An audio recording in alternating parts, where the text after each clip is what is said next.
Well, there's been another mass shooting, this one at a school, this one the deadliest school shooting since Sandy Hook Elementary School shooting in 2012. And guys, this is not normal. Yesterday I did a story about how we've had 210 mass shootings so far in 2022.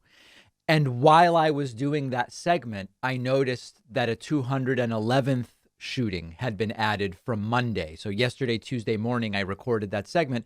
And in the time from when I gathered the data to when I recorded the segment, a Monday shooting had been added to the list. So while I was talking, we went from 210 to 211 mass shootings. Before that segment published yesterday, a 212th mass shooting this year took place. Another teen gunman at an elementary school in Uvalde, Texas, killed his grandmother before going to school. As of right now, 19 dead. The shooter also dead. The shooter bought the guns legally when he turned 18. In other words, the law worked to the extent that this was someone that got the guns legally. And then we had this shooting. Now, of course, it's hard to know all the details so soon after the event. The details so far are horrifying. For example, one new detail is all of the deaths happened in one classroom in the school. Imagine the carnage that we're talking about here, even for the kids that survived. Unspeakable. As always, mental illness is being brought up by the right as the sole factor and cause here. And it's like a broken record, but as I've said before, the mental illness element is not an either or. After the Buffalo shooting, and now as well, we're hearing the right that doesn't want to talk about guns and availability of guns, talk only about mental illness. It's not an either or.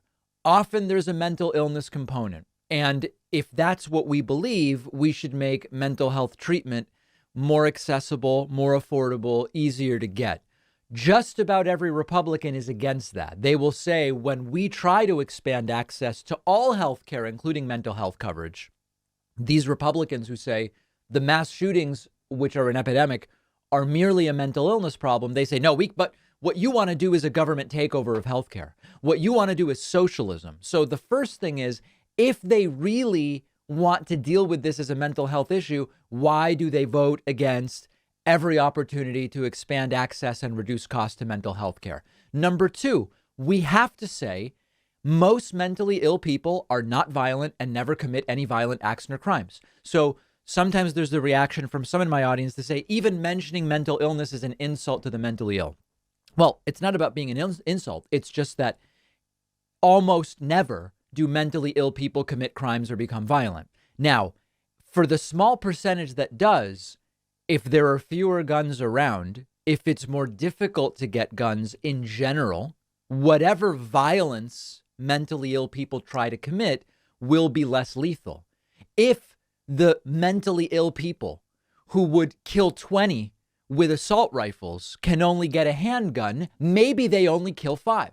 If they can't even get the handgun, maybe they can only kill 1 with a knife. I mean, you get the point. Okay, so even if we concede there's a mental illness component, well, we should fund dealing with it, and it would still be better if those few mentally ill people who want to commit violence have a harder time getting guns. At the end of the day, this is an issue of more than one thing. Number one, too much and too easy access to guns. That's one piece.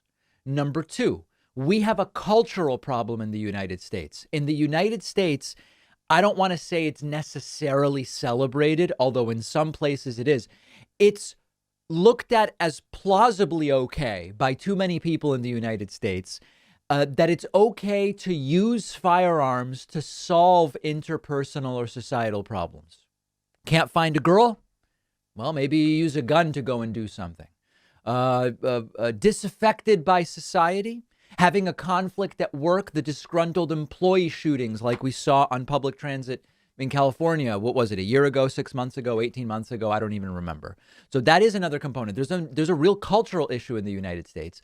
And number three, there is the element of untreated and undiagnosed mental illness as a result of the disastrous healthcare system that Republicans refuse to fix. The same people who are saying the only problem is mental health are the ones who consistently vote not to expand access to mental health treatment. There's mental health issues everywhere. It's important to know. In the United States, there's way more guns and way more easy access to guns. And that's a unique issue in the United States. We also have issues with access and cost when it comes to mental health treatment. So there's violent video games everywhere. There's mental health issues everywhere. So when a Republican or anybody else says this is just about mental illness, ask what legislation they supported to fund mental health treatment, to make it affordable, to make it accessible. One other thing on this. You also have to understand the absurdity of Republican arguments about how limiting access to guns would achieve nothing. For years, Republicans have been saying, if you explain to kids how to have safe sex and you give them access to condoms and birth control pills, they're going to have more sex and they won't take the birth control pills correctly or whatever. And it's going to be more unwanted pregnancy. If you do that, you're going to get more unwanted pregnancy. They've said for years, if you have these harm reduction, safe drug use sites, it's going to encourage more drug use and it's going to lead to more overdose. But then they want to say more access to guns has no impact on gun violence. That doesn't really make any sense. But meanwhile, they say if you ban abortion, you'll end abortion. Well, if that's true, why wouldn't limiting access to guns at least reduce mass shootings? Oh, no, that's different. Nothing will work to stop this. Say people in the only country where this regularly happens. Right? That doesn't make sense. We've really tried nothing, but we're out of ideas. The only thing we have is arming teachers, which we're going to get to in a moment. Aren't we at the point where it's worth trying some gun safety regulations along with other things just to see if it's work? Do what many other countries have done with great success and see if it works here. I mean, parents had to provide DNA samples because their kids' bodies were mutilated beyond recognition to try to figure out who are these dead kids. We can't even talk about gun safety regulations.